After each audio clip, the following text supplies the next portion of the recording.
adesso non ti puoi sottrarre.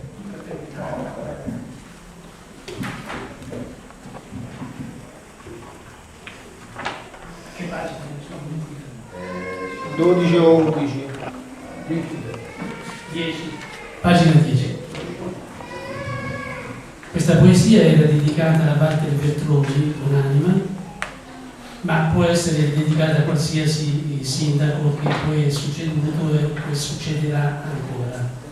Si riferisce a una mega speculazione qui a 150 metri dagli archi del parco alessandrino, e quindi io in questa poesia immagino di stare insieme con il sindaco seduti sull'acquedotto alessandrino, nella parte dove ci si può sedere sopra, perché diciamo l'acquedotto è fatto in maniera da superare le depressioni del terreno, oltre che le depressioni umane.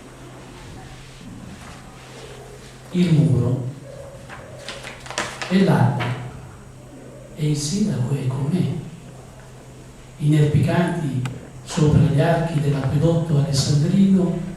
Guardiamo il sole in lotta con le nebbie vagabonde sui monti lucretili, sui monti premestini e Guadagnolo e sopra i castelli.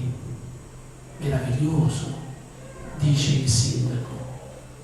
Peccato, rispondo, tra non molto un muro orrendo opprimerà occhi e cuore, mai più le albe sorelle di questa, e la notte, le luci di Frascati, di Rocca di Papa, chi più vedrà?